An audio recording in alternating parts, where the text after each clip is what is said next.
नमस्कार प्यारे बच्चों। आज हिंदी का हम एक नया विषय पढ़ेंगे। आप सबको पता ही है कि हम संज्ञा, सर्वनाम, क्रिया, विशेषण कर चुके हैं और आज का हमारा अगला विषय है कारक।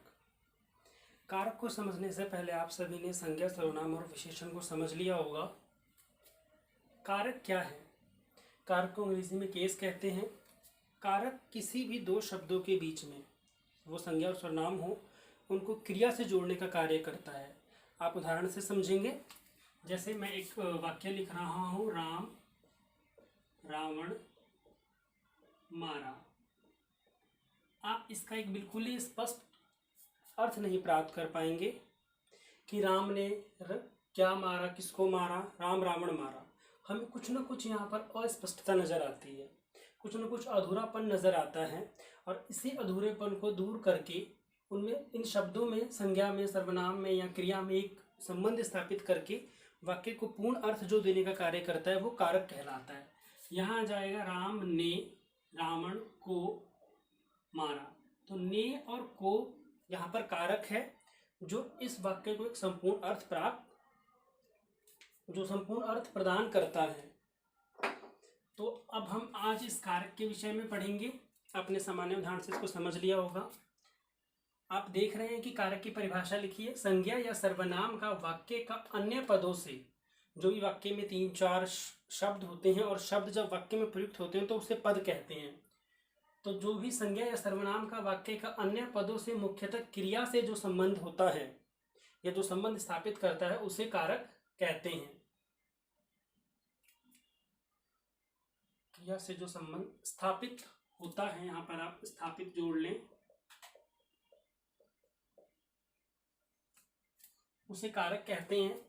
प्यारे बच्चों, कारक के 8 भेद होते हैं। आप यहाँ पर देख रहे हैं, कारक इधर लिखे हुए हैं और ये कारक चिन्ह है। कर्ता, ने, कर्म, को, करण, से या द्वारा आएगा वहां पर, संप्रदान, को या के लिए, अपदान, से अलगाव के अर्थ में आएगा। आप यहाँ भी से देख रहे हैं और यहाँ भी से देख रहे हैं। यहाँ जो से आएगा वो संबंध स्थापित करेगा और जो यहाँ से आएगा वो किसी भी दो संज्ञा सर्वनाम के बीच अलगाव उपस्थित करेगा, उन्हें अलग अलग करने का कार्य करेगा। संबंध काकी के, नानी ने, रारी रे होता है। आप यहाँ पर केवल काकी के पढ़ें केवल अभी। अधिकरण में और पर, संबोधन हे, अरे, ओ। अब हम इन्हीं 8 पार्टों को, जो इसके 8 भाग है कारक के, उनको हम थोड़ा विस्तार से पढ़ेंगे कि इनका कार्य क्या होता है, इनका इस्तेमाल हम किस प्रकार करते हैं भाषा का प्रयोग करते हुए, लिखते हुए। सबसे पहला हम कर रहे हैं कर्ता कारक। कर्ता आप पहले भी पढ़ चुके हैं। जो कार्य को करता है वो कर्ता कहलाता है, हमने क्रिया में पढ़ा था। तो वाक्य में कार्य करने वाले को कर्ता कारक कहते हैं। यहाँ पर थोड़ा सा मिट गया है तो लिखने से, वाक्य में कार्य करने वाले को कर्ता कारक कहते हैं। इसका कारक चिन्ह ने है। जैसे राम ने गाना गाया, तो यहाँ कार्य कौन कर रहा है? राम। कर्ता कौन है? राम। अगर मैं एक पल के लिए यहाँ ने हटा दूं तो आप देखेंगे कि राम गाना गाया, कोई भी अर्थ स्पष्ट नहीं हो पा रहा है। तो इस क्रिया के बीच जो संबंध स्थापित कर रहा है राम के साथ, वो ने है। अगर आप ने हटा देते हैं तो इन दोनों के बीच संबंध खत्म हो जाता है। तो यही है राम ने गाना गाया। गाने की जो क्रिया है उसका संबंध राम से स्थापित कौन कर रहा है? ने कारक चिन्ह। आपने पहला एग्जांपल दिया। इसी तरह सीता ने नृत्य किया, माँ ने खाना बनाया। जितने भी तमाम क्रियाएं हैं और जो संज्ञा या सर्वनाम के साथ स्थापित हो, एक संबंध स्थापित करती हैं, वो कर्ता कारक में आती हैं। अगला हम पढ़ेंगे कर्म कारक। कर्म क्या होता है ये भी आप पहले पढ़ चुके हैं। वाक्य में जिस पर क्रिया का फल पड़े, वाक्य में जिस पर क्रिया का फल पड़े उसे कर्म कारक कहते हैं। इसका कारक चिन्ह को है, आपने यहाँ भी देखा। अब क्रिया के साथ जो संबंध स्थापित करवाएगा, जहां फल कर्ता पर ना पड़ के क्रिया कर्म पर पड़ेगा, वो कर्म कारक कहलाएगा। जैसे राम ने रावण को मारा। राम यहाँ पर आप देख रहे हैं कर्ता है और कर्ता के साथ ने लगा हुआ है, आपने ऊपर पढ़ा। रावण को मारा, मारना यहाँ क्रिया है और रावण कर्म है यहाँ पर। तो जो मारने की क्रिया है वो किसके ऊपर पड़ रही है, रावण के ऊपर। तो रावण के साथ संबंध स्थापित कौन सा शब्द करवा रहा है, को। अगर हम को यहाँ हटा देंगे तो राम ने रावण मारा, एक अस्पष्ट अर्थ प्राप्त होगा हमें।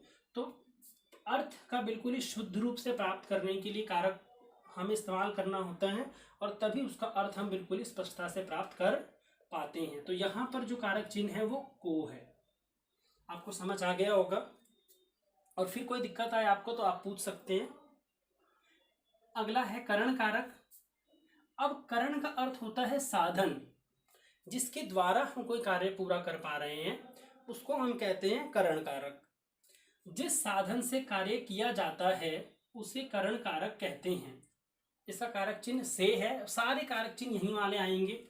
आप इनको बिल्कुल ही एक के बाद एक और एक के सामने जो लिखे हैं बिल्कुल इसको अच्छे से याद करें। करण कारक जिस साधन से कार्य किया जाता है उसे करण कारक कहते हैं। इसका कारक चिन्ह से है। जैसे मोहन चम्मच से खीर खाता है, तो खीर खाने की जो क्रिया है वो चम्मच के द्वारा पूरी हो रही है। अगर यहाँ चम्मच नहीं होगी तो शायद वो क्रिया पूरी नहीं हो सकती। तो जो इस क्रिया को पूर्ण कर रहा है उसमें कौन सहभागी है, चम्मच।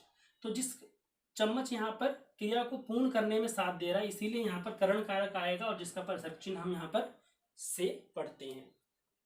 अगर हम से को हटाकर देखें तो मोहन चम्मच खीर खाता है, तो कोई भी अर्थ हमें स्पष्ट नहीं प्राप्त हो रहा कि भाई क्या है, कौन चम्मच है, क्या खीर खा रहा है, कौन खा रहा है, चम्मच खीर खा रही है, मोहन खीर खा रहा है।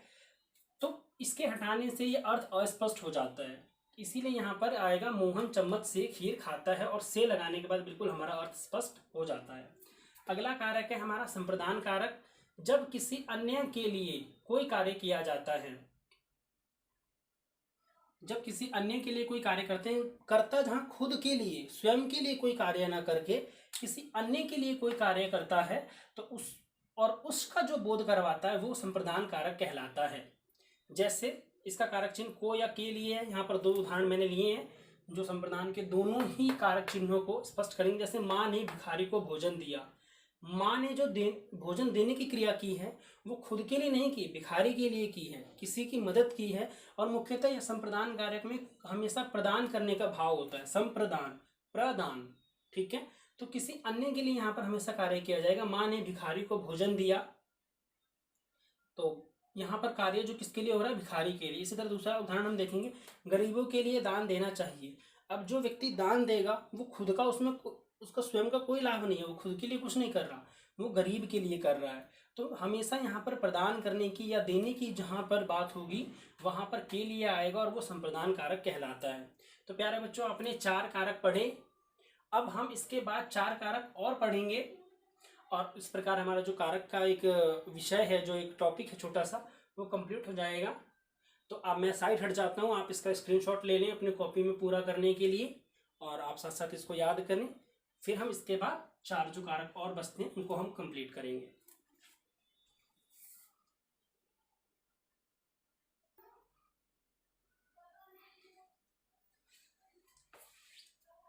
बच्चों, हमने 4 भेद पढ़ लिए थे कारक के।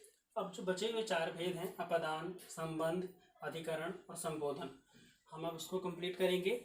तो कर्ता ने कर्म को करण से संप्रदान को के लिए आप पढ़ चुके हैं पहले ही। अब हम करेंगे अपदान। मैंने शुरू में ही बताया था आपको कि अपदान जो कारक होता है वो किसी भी संज्ञा सर्वनाम के बीच अलग होने का बोध हमें बताता है। तो जिस कारक से किसी वस्तु के अलग होने का बोध होता है उसे अपदान कारक कहते हैं। इसका कारक चिन्ह से है। जैसे पेड़ से पत्ते गिरते हैं, तो जब पेड़ से पत्ते गिरेंगे तो पेड़ से जो पत्ता है वो बिल्कुल अलग हो गया है। इसी तरह जहाँ भी अलग होने का संदर्भ आएगा, वैसे हिमालय से गंगा निकलती है, तो जब गंगा नदी वहाँ से निकल चुकी हिमालय से, तो वो हिमालय और गंगा नदी अलग अलग हो गई, दोनों का अपना एक अलग अस्तित्व हो गया। इसीलिए जहाँ पर भी अलग होने का बोध आएगा वहाँ पर अपदान कारक होता है। इसी तरह आप अपने तमाम जीवन में, आम जीवन में आप प्रत्येक दिन इस्तेमाल करते रहते हैं इन शब्दों को, और यही सारे कारक चिन्ह मिलकर आपको भाषा की जो सामर्थ्य है वो प्रदान करवाते हैं। अगला है संबंध कारक। संबंध नाम से स्थापित हो रहा है कि जहाँ किसी दो वस्तु के बीच चाहे वो निर्जीव और सजीव का हो, सजीव और निर्जीव का हो, सजीव सजीव का हो, संज्ञा का सर्वनाम के साथ या सर्वनाम का संज्ञा के साथ संबंध स्थापित करवाते हैं, वो कारक संबंध कारक कहलाते हैं। और इसके कारक चिन्ह क्या है? का, की, के। मैं एक बार इसको पढ़ भी देता हूँ। जिस कारक से किसी संज्ञा या सर्वनाम के बीच संबंध स्थापित होने का बोध होता है उसे संबंध कारक कहते हैं। इसका कारक चिन्ह है का, की, के। ठीक है, जैसे राम की पुस्तक। तो देखो राम क्या है? संज्ञा है और पुस्तक भी संज्ञा, क्योंकि हमने पढ़ा है किसी व्यक्ति, वस्तु, स्थान आदि के नाम को संज्ञा कहते हैं। लेकिन राम क्या है? सजीव है और पुस्तक क्या है? निर्जीव है। तो सजीव और निर्जीव के बीच जो संबंध स्थापित कर रहा है वो की कारक जो है वो स्थापित कर रहा है। ठीक है, तो पुस्तक का संबंध किससे है? राम से है। या राम का संबंध किससे है? यहाँ पर पुस्तक से है। तो यही संबंध कारक कहलाते हैं जो दो संज्ञा या सर्वनाम के बीच संबंध स्थापित करते हैं। ठीक इसी प्रकार श्याम का घर, घर निर्जीव है और श्याम सजीव है, तो घर का संबंध श्याम से या श्याम का संबंध घर से। इसी प्रकार आप अनेकों उदाहरण अपने आम जीवन में देख सकते हैं। अगला है अधिकरण कारक। अधिकरण कारक वह कारक है वस्तु की स्थिति या क्रिया के आधार पर। अधिकरण कारक वह कारक है जो वस्तु की स्थिति, यहाँ पर आप जो जोड़ लें एक बार, जो वस्तु की स्थिति या क्रिया के आधार का बोध करवाते हैं। इसका कारक चिन्ह में या पर है।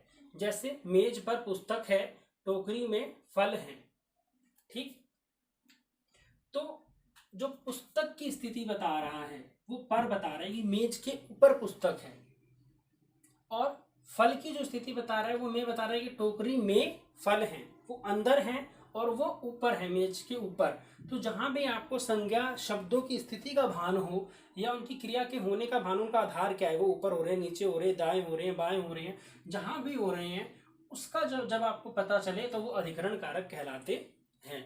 अगला है और अंतिम इसका भाग है संबोधन कारक। संबोधन कारक वह कारक होता है जिससे किसी को पुकारने या बुलाने का बोध होता है। संबोधन आपको बिल्कुल पता है कि हम किसी को जब बुलाते हैं तो उसे संबोधन ही करते हैं।